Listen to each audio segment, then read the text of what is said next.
Es para mí un placer presentar esta conferencia dentro del programa del proyecto de vinculación internacional de la Universidad de Talca. El proyecto se denomina Fortalecimiento de Red Internacional en Síndrome de Fragilidad y Riesgo Cardiovascular en Personas Mayores.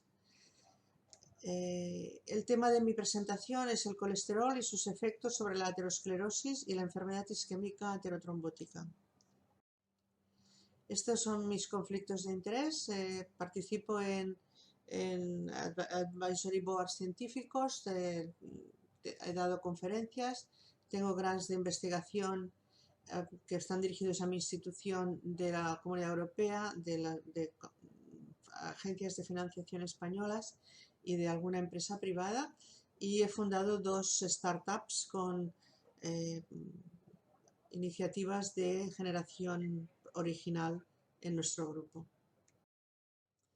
Bueno, la mortalidad por enfermedad cardiovascular ha mostrado una tendencia a disminuir desde el año 1968 hasta la década primera de este siglo, y esta visión se observó tanto en hombres como en mujeres. El hecho de que en los últimos, desde la década de 1990 a 2010, había incluso más muertes por enfermedad cardiovascular en mujeres que hombres fue muy llamativo.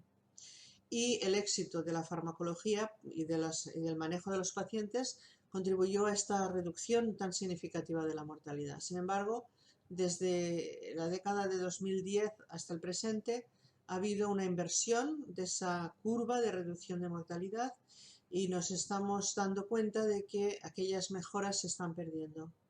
La razón de estas pérdidas se debe a muchos factores, pero es importante considerar que uno de ellos es, por ejemplo, el envejecimiento de la población y la aparición de nuevos factores de riesgo para los cuales no hay un tratamiento idóneo, y que los hábitos de vida no han conseguido cambiarse de forma definitiva. Y por tanto todavía hay falta de ejercicio y consumo de dietas no cardiosaludables. Este fenómeno de reducción en la caída de la mortalidad cardiovascular se produce en distintas partes del mundo. No tanto en las zonas como en los países de alto Producto Interior Bruto, como serían los que aparecen en este caso en verde, donde los niveles de mortalidad para empezar fueron mucho más bajos ya que en el resto de las partes del mundo, pero vemos cómo ha habido una bajada importante que se ha estabilizado a partir del año 2012 y está creciendo, como hemos visto en la diapositiva previa, en el presente. Y esto ocurre también en Latinoamérica. Estas son las tendencias en Latinoamérica y Caribe, en el norte de África y en Oriente Medio, en el sudeste asiático. Esto es tanto en solo sudeste asiático como en los datos de los que se incluye Oceanía, y en el África subsahariana, que es este azul último, el más superior.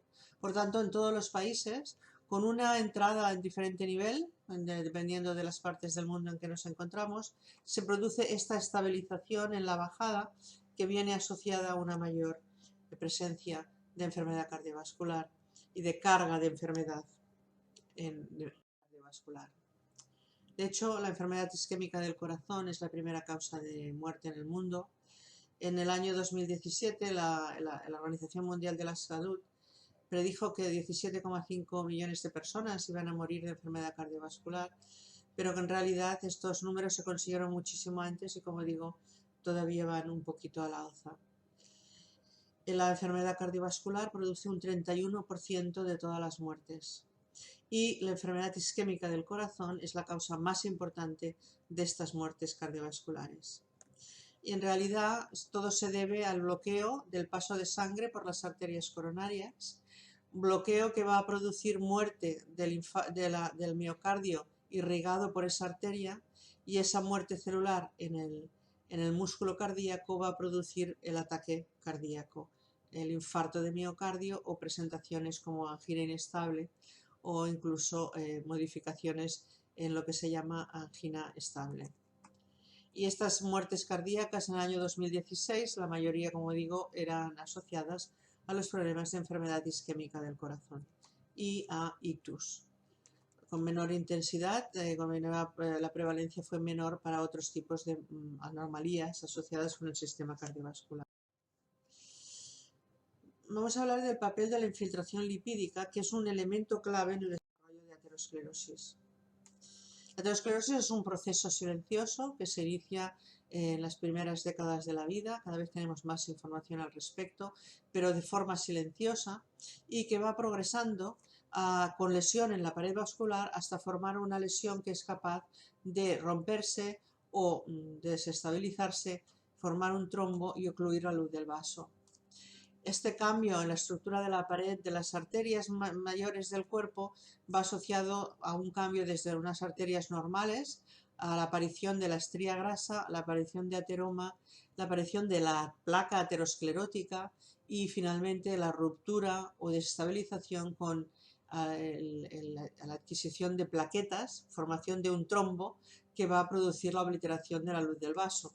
Y este proceso de aterotrombosis es lo que produce la mayoría de los síntomas clínicos de isquemia cardíaca. En esta progresión de la aterosclerosis, desde el vaso normal al vaso con lesión avanzada, pues hay una disfunción endotelial como uno de los primeros pasos en el proceso de desestabilización de la pared vascular. Se produce acumulación de lípidos, inflamación y la formación de tejido fibroso. De hecho, estas son unas imágenes de arterias coronarias humanas de pacientes que murieron de un episodio de muerte súbita y vemos que las placas pueden tener un engrosamiento de la íntima, estas arterias coronarias, a formar estas placas de alto riesgo. Este es digamos, el core lipídico de esta arteria que tiene un cap fibroso importante y no se ha roto aún. Y este sería una placa rota. Aquí es el lumen, vemos el lumen de esta arteria. Aquí se ha producido la ruptura. Esto es la masa lipídica de dentro de la placa que queda expuesta a la luz del vaso. Uno de los primeros pasos en la desestabilización o en los inicios de la patología en la pared vascular es la acumulación de LDL en la íntima. Estos son dos ejemplos de cómo, estudiando la inmunolocalización con anticuerpos anti-ApoB100 en el panel A, se ve una insudación de lípidos. Esta es la membrana elástica interna, esta sería la placa incipiente, y aquí vemos, es esta misma placa, que marcando con ENOS vemos dónde está el endotelio. El endotelio está presente, es un endotelio ya desestabilizado que ha permitido la entrada de los lípidos en esta lesión incipiente, y estos lípidos marcan para ApoB, es decir, ApoB es la apolipoproteína que acompaña a todas las lipoproteínas que transportan las LDL, el colesterol nocivo para el vaso. Y cuando estudiamos la evolución a nivel histológico de estas placas, vemos que desde este engrosamiento de la íntima, donde hay muy poca lesión, vemos que ni tiñen para oro, que es el Oil Red O, una tinción generalista de lípidos, ni para ApoB, pero cuando empieza crecimiento de la lesión vemos que hay acúmulos de lípido, de oro, que se ve rojo, y como la tinción para ApoB, que se ve marrón, se deposita en zonas similares, en zonas paralelas a la deposición del lípido general. Y cuando ya se ha producido una placa grande con un core ateromatoso, vemos que la presencia de lípidos es impresionante tanto en el core ateromatoso, ya sea como lípidos en general o como ApoB. Por tanto, la infiltración de lípidos es uno de los hallmarks, uno de los episodios clave en el desarrollo de la placa arteriosclerótica. Desde la entrada de partículas de LDL que hemos visto en la diapositiva de inmunohistoquímica hasta la formación de estas placas avanzadas, hay mucha investigación que ha ido demostrando cómo se produce la adhesión de las células de la inmunidad innata, como los monocitos, cómo estos se transforman en un macrófago cuando están residentes dentro de la pared vascular, y ese macrófago, por la incorporación de lípidos, se transforma en una FOAM, en una célula espumosa. Cuando se ha producido esta infiltración de las células de la inmunidad innata, se empiezan a atraer las células de la inmunidad adquirida, como por ejemplo las células T, que también son atraídas a la zona de crecimiento de la placa. Y la célula endotelial, que está presente en todo el proceso, permite esta transsudación tanto de los LDL y las proteínas como de las células que van a ocupar ese engrosamiento de la íntima. Además, hay un cambio también a nivel abdominal, donde las células musculares lisas empiezan a migrar y penetran en esta zona de crecimiento de la íntima por su traspaso a través de la membrana elástica interna y crecen por mecanismos de angiogénesis vasos sanguíneos que no estaban antes en la media, igual que la inervación con extremos del sistema periférico neural. A través de la adventicia, otras células de tipo inmunitario son atraídas como las células, las mast cells.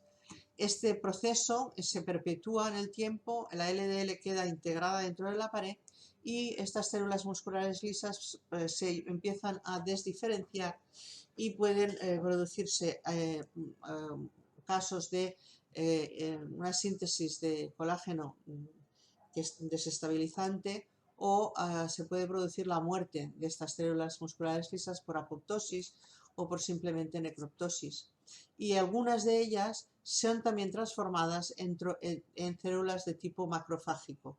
Hay una desdiferenciación a macrófago. El core necrótico, que lo hemos visto en alguna de las células, tiene partículas de LDL, tiene células macrofágicas que se acumulan en un core que es blando y le da poca rigidez a la placa y por la cual esta placa puede romperse. Pero que no todas las placas ateroscleróticas producen eventos. Hay una transferencia, una transformación de la placa aterosclerótica a aquellas placas que producen eventos clínicos. Para ello, estas placas que tienen un core lipídico grande, que tienen una expresión de tissue factor incrementada, que además ese core que es lipídico es necrótico y tienen una capa fibrosa muy delgada, que están infiltradas con células de la inmunidad innata y de la adaptativa y que tienen inflamación, tienen a la vez un bajo contenido en células musculares lisas de tipo sintético y una bajada de colágeno. Y por tanto esto conduce al fallo estructural de estas placas, que se puede manifestar como una erosión de la placa o una disrupción franca. Es interesante ver que en esta fase ya de avance de la placa, esta situación de la infiltración de macrófagos se exacerba y los monocitos, por una división en la fase de macrófago, pueden entrar en esferocitosis o pueden incluso colonizar de forma importante la íntima y producir muerte del macrófago, que va a significar la expresión de factor tisular. Cuando se produce este fallo estructural es cuando se sobreviene el proceso trombótico y los eventos clínicos. Por tanto, todas aquellas intervenciones que vayan a reducir el core lipídico, la expresión de tissue factor, el core necrótico, la infiltración de células de la inmunidad o la inflamación, va a significar prevención o tratamiento contra la enfermedad clínica de tipo aterotrombótico, y todos aquellos mecanismos que vayan a aumentar las células musculares lisas sintéticas y las fibras de colágeno van a servir para prevenir contra las enfermedades ateroscleróticas. Y dentro de estos tratamientos, los tratamientos que reducen los lípidos son uno de los principales targets de la prevención, los tratamientos hipolipemiantes. Sabemos desde hace años, estos estudios los hicimos cuando yo estaba en Estados Unidos, que esta placa que es rica en célula inflamatoria y que expresa tissue factor en estos macrófagos, ese tissue factor es capaz de producir una complicación importante y además es una placa inflamatoria que tiene proteólisis y produce inestabilidad. Estas placas, a través del factor tisular, disparan el proceso de la coagulación uniéndose al factor 7 y disparando la formación de trombina, que va a activar el fibrinógeno a fibrina y producir el trombo complejo. En estos años, en la década de los 90 del siglo pasado, lo que demostramos es que de todas las componentes de la placa aterosclerótica humana, cuando aislamos lo que se llama el lipid rich core, el core lipídico, es el que producía un disparo de mayor deposición plaquetaria. Y cuando analizamos la expresión de factor tisular en todos estos tipos de componentes de la placa, la mayor expresión se hallaba en estas placas que tienen un core lipídico muy grande. Cuando bloqueábamos esta placa con un producto que era un TFPI, es el Tissue Factor Pathway Inhibitor, reducíamos de una forma significativa este trombo que había crecido sobre la placa rica en lípidos a una monocapa. Por tanto, realmente era un efecto medido por Tissue Factor y disparado por la presencia de lípidos en la pared vascular. Tienen un efecto en la reducción en la placa aterosclerótica los tratamientos para bajar los lípidos sistémicos. Bueno, tenemos en este momento datos que demuestran que sí, que estos tratamientos dirigidos a reducir los niveles de colesterol en plasma, de LDL y colesterol en plasma, son capaces de reducir o afectar el tipo de placa aterosclerótica en la pared de las arterias. En este caso son arterias coronarias. Vemos que en este estudio se compara 20 miligramos al día de atorvastatina con 5 miligramos al día, una dosis alta y una baja, y se observa que tanto la bajada de lípidos como en el porcentaje de cambio de la placa hay efectos significativos. En este caso vemos las dos cantidades de atorvastatina que tienen efectos similares a nivel de la placa, de los niveles circulantes de lípidos, pero vimos que a nivel de la placa tienen efectos disimilares y que los efectos de la atorvastatina 20 miligramos son mucho más altos, mucho más significativos en la reducción del tamaño de la placa, por ejemplo, en la reducción del arco lipídico, en la largura de la placa, en la cantidad de macrófagos que existen en esa placa en favor de la dosis de atorvastatina más alta. Estos son los datos numéricos obtenidos con OCT, esta tecnología es la OCT, y se ve claramente que después de 12 meses de tratamiento se produce un engrosamiento de la capa fibrosa, haciendo estas placas mucho más resistentes. Esta sería esta medida donde hay un engrosamiento de la capa fibrosa. Se desarrolla. Con la investigación con los nuevos tipos de fármacos que se han puesto en este momento en las guías clínicas para el tratamiento de los pacientes con niveles elevados de LDL, como son los inhibidores del PCSK9, se observan también cambios importantes, como por ejemplo vemos que se produce un cambio en lo que es la cantidad de ateroma, del porcentaje de ateroma, que se ve en rojo. Aumenta cuando hay más lípido en sangre, más porcentaje de ateroma, y además cuando hay más lípido en sangre se ve que hay más cambio en el volumen de calcio, es decir, el volumen de calcio también se modifica con la presencia de hipercolesterolemia. Si se bajan los lípidos hasta 60 o 40, hay un cambio importante desde origen, tanto en la cantidad de placa como en el aumento de calcio para hacerlas más resistentes. Entonces, esta terapia combinada de estatina más inhibidores de PCSK9 reduce los niveles de LDL y promueve la regresión de la placa a la vez que aumenta su calcificación, haciéndola más estable. Una nueva demostración de que realmente el control de los niveles sistémicos de este factor de riesgo, que es la LDL, tiene un efecto beneficioso en la estabilización de la placa arteriosclerótica. Y este es un resultado muy reciente, el estudio Pacman, en donde otro inhibidor de PCSK9 asociado a estatinas demostró que lo que nosotros habíamos visto en los años 90 de forma aislada con placas ateroscleróticas humanas ocurre en vivo y con esta tecnología nueva de espectroscopía cerca de infrarrojo se observa cómo el tratamiento de los lípidos reduce la placa arteriosclerótica rica en lípidos. Esto es una placa lipídica y cómo después del tratamiento con este inhibidor de PCSK9 a las 52 semanas se ha producido una reducción altamente significativa de la cantidad de lípido. Este cambio va asociado a un aumento en el cap fibroso que lo hace más resistente a los cambios y a una modificación también importante en la carga total de placa, en lo que se llama el porcentaje de volumen de placa ateromatosa. Estos son los datos y entonces se ha podido correlacionar de forma clara que realmente en el grupo tratado con el fármaco hubo un cambio importante en los niveles de lípidos. Vemos, por ejemplo, los niveles de LDL bajan de 154 a 23, una bajada muy significativa. En el grupo placebo bajan de 150 a 74 porque los pacientes del grupo placebo también están tratados con estatina. Lo único que no tienen es el PCSK9 inhibidor y por tanto la bajada es menor. En un grupo bajan un 131% y en el otro baja un 76%. Por tanto, esta bajada tan importante en todos los parámetros lipídicos, nos hemos concentrado en este caso en las LDL, pero miremos también, por ejemplo, la ApoB, la ApoB100, que es la apolipoproteína que lleva todo este colesterol, que la miramos nosotros en la placa, por histología, en una de las primeras diapositivas de mi presentación, vemos que baja de forma muy significativa en el grupo tratado con el inhibidor de PCSK9 y no baja tanto en el grupo tratado solamente con la estatina, que baja a 72. Pero esta bajada es muy significativa en tanto en cuanto modifica la placa aterosclerótica.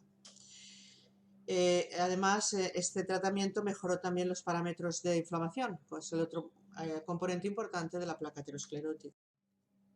Estos son los resultados en gráfica de cómo se mejora la cantidad de placa con el tratamiento. Es muy significativo, un pequeño cambio de volumen de placa hace un gran cambio en la obliteración de un vaso que es muy pequeño. Y estos serían los resultados en unos pacientes con infarto de miocardio sin elevación de la onda ST, es decir, unos pacientes que no tienen una complejidad de infarto como son los que tienen elevación de ST, pero que también tienen bastante clínica. Observamos que con otro inhibidor de PCSK9 se produce lo mismo, es decir, aumenta el CAP fibroso con el tratamiento, aumenta también los cambios mínimos del CAP fibroso, bajan los niveles de colesterol, de LDL en este caso, es la medida, mucho más en el brazo tratado con estatina y inhibidor de PCSK9 que en el brazo que se trata solo con estatina, que sería el grupo placebo. Estos cambios van asociados a un cambio absoluto del CAP fibroso y además se correlacionan directamente con el cambio en los niveles de LDL colesterol.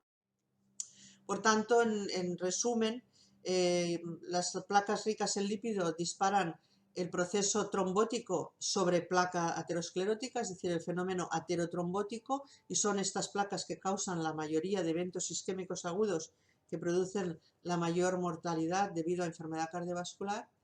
Los beneficios de reducir los niveles de LDL, o sea, lípidos circulantes, de lípidos sistémicos en la placa, están muy bien establecidos, es decir, durante un tiempo no se sabía, porque con falta de técnicas de imagen importantes, si se afectaba la placa. Hoy día se ha demostrado que se afecta la placa. Hay varios estudios con diferentes intervenciones que sugieren que estos beneficios incluyen una modulación favorable del tipo de placa, del fenotipo de la placa, que contribuyen a la reducción del riesgo de sufrir un evento cardiovascular. Estas placas vulnerables pueden estabilizarse en los casos de los síndromes coronarios agudos si se trata el LDL de forma agresiva, y el uso de estos regímenes intensivos de reducir lípidos en los pacientes con eventos agudos podría asociarse a una reducción del riesgo de eventos. Esto faltaría demostrarlo con estudios a largo término, en donde se demuestra que baja la placa por imagen y se producen menos eventos clínicos.